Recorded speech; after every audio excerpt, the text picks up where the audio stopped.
Well, I hope you all got off to a good start this week. 12 pages a day isn't too bad, is it? I mean, maneuvering through the text, moving along. Okay, good. We're off to a good start then. Today, of course, we want to talk about Genesis and Exodus, the things that you read this past week.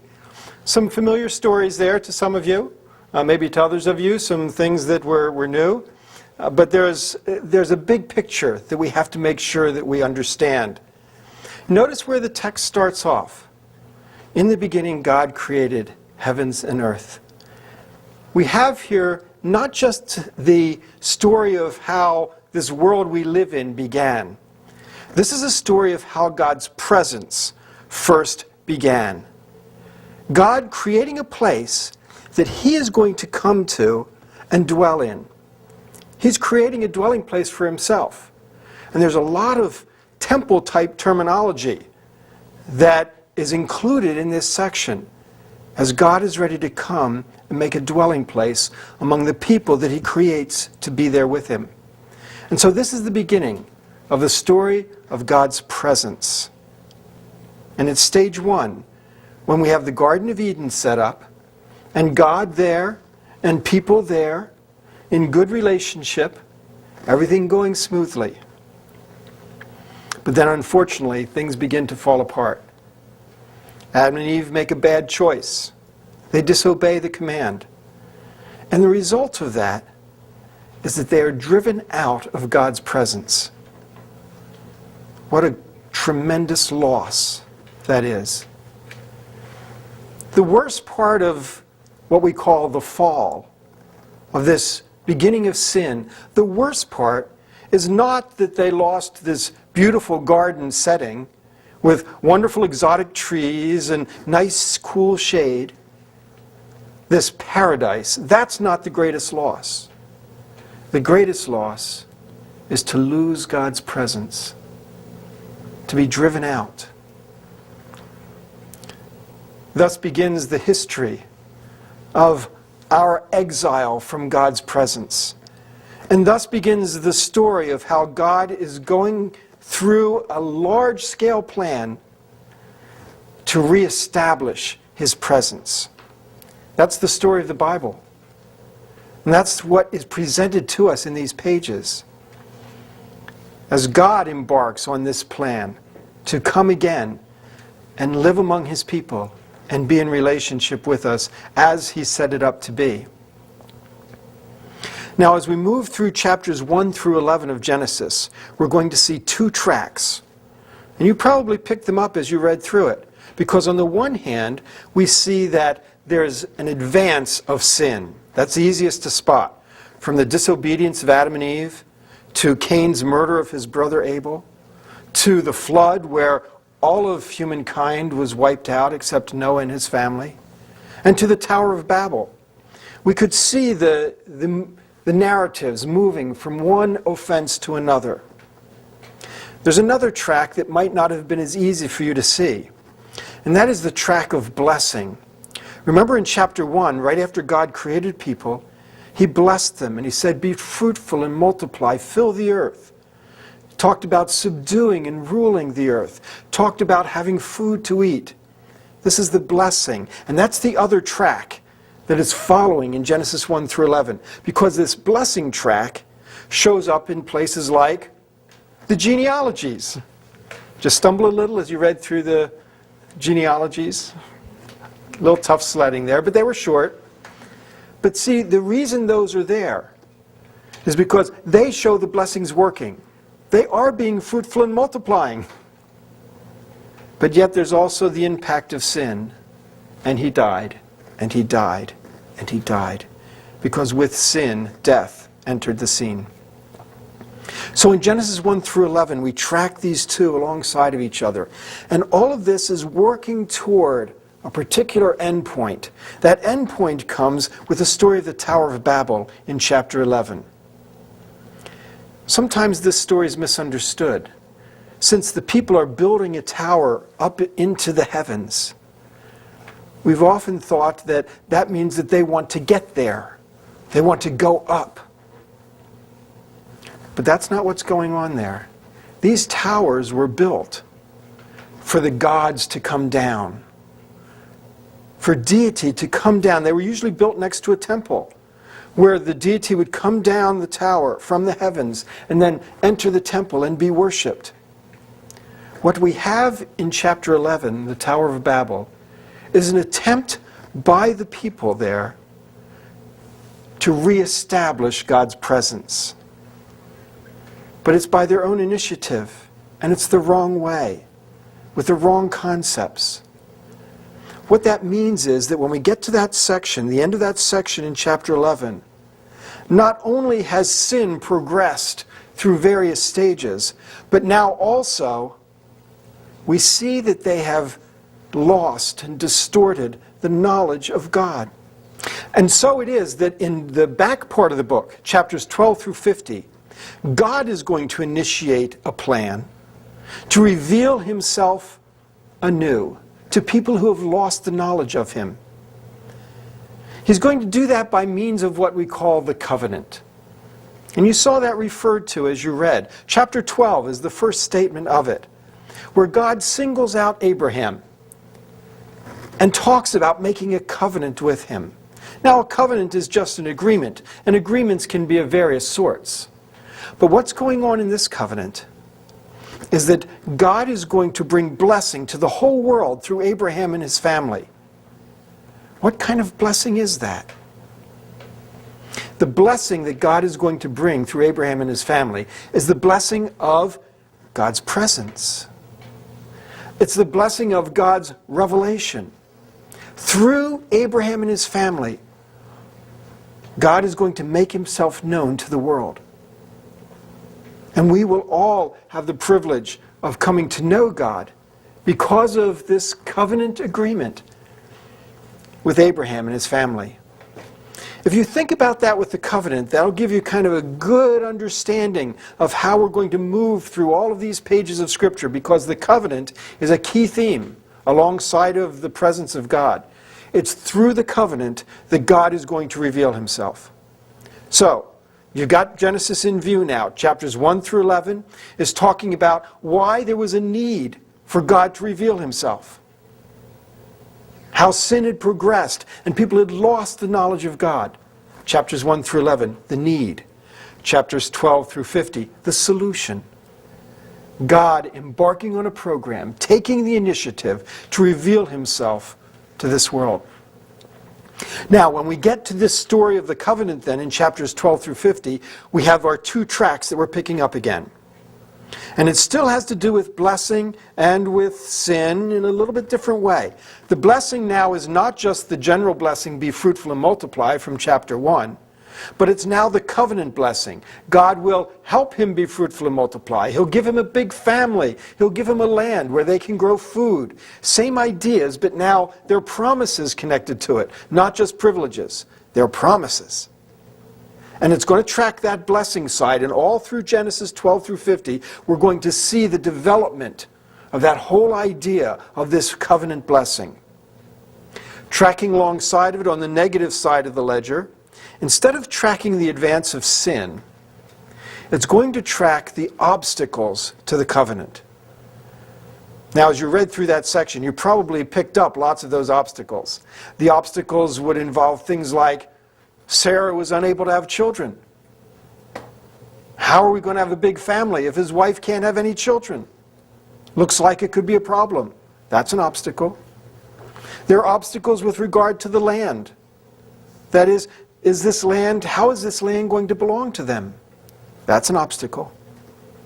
There are obstacles of character. Did you kind of get upset as you were reading the stories of Esau and Jacob? These aren't necessarily admirable people. How is God going to reveal himself to the world through these people who are so flawed? But you know, God can work with flawed people. There's hope for all of us.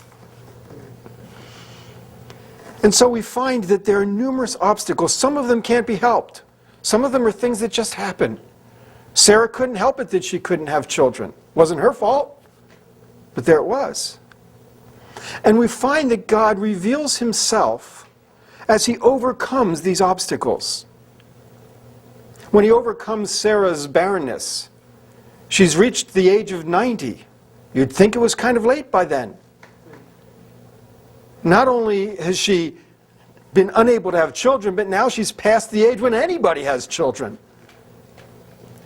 And yet, when you finally got to that chapter and read very briefly, and Sarah had a child and named him Isaac, it almost seemed like, oh yeah, okay, how normal. This is not normal at all. It's a 90-year-old woman who could never have children. And the Bible presents it almost nonchalantly. Because the fact is, even that early, we've come to understand that we shouldn't be surprised when God does incredible things. Impressed, yes, always impressed, but never surprised. God is a God who overcomes obstacles and fulfills His promises. And we find that no matter what the obstacle is, even if it is the sin of people, the bad choices, the bad decisions, God can always manage to work everything into His plan. Remember Joseph's brothers, sell him into slavery. And you think, wow, that's bad. And it is. But when we get to the close of the story, we find Joseph saying to his brothers, and I'll read to you from Genesis chapter 50. Might as well open your Bibles there if you don't have them open already. In Genesis chapter 50, verse 19, Joseph said to them, "Don't be afraid. Am I in the place of God? You intended to harm me, but God intended it for good, to accomplish what is now being done, the saving of many lives." God can always snatch blessing from the throes of disaster, from the pits of sinfulness and evil. That's how God works. So God is a God who's overcoming obstacles. In the process, He's revealing Himself. And by revealing Himself, He's working toward reestablishing His presence. Now, when we open the pages of Exodus, we wonder, where's God? Here are His people. They're not in the land, right? They had gone down to Egypt. Remember the story? They're now oppressed, enslaved, persecuted. Where is God in all of this? They don't have the land He promised them. They've become a big family, but that's become a problem because now Pharaoh wants to throw all the sons into the river and drown them. This doesn't look anything like the blessing that God had intended. Where's God? And then we start to see God's presence reasserting itself. First in the flash of flames in the burning bush, as He comes and commissions Moses to be the great deliverer of His people, to set them free, to bring them back to the land. And we see God's presence in the plagues. We see God's presence in the parting of the Red Sea. And through all of that, we see this intention to reveal Himself. Perhaps you saw the theme over and over again. Then they will know that I am the Lord your God. The Egyptians will know. Pharaoh will know. My people will know. Everyone will know that I am the Lord. God is revealing Himself, and His presence is again real. And then His presence comes down on the top of Mount Sinai as He gives the law, the 10 Commandments and the rest of the law to the people. We have to understand that as God reveals Himself on Mount Sinai, He's not just being revealed through the thunder and lightning and the trembling earthquake. He's revealing Himself through this law. See, law always reveals something about the lawgiver. As God talks about what He expects from His people, He is also telling them important things about who He is, because all of the law is premised on a certain concept. I am holy, and you are to be holy. Nowhere in the rest of the ancient world did any god ever ask the people who worshipped Him to be like Him, because the gods of the ancient world, you wouldn't want to be like them. They didn't ask people to be like them. But this is different.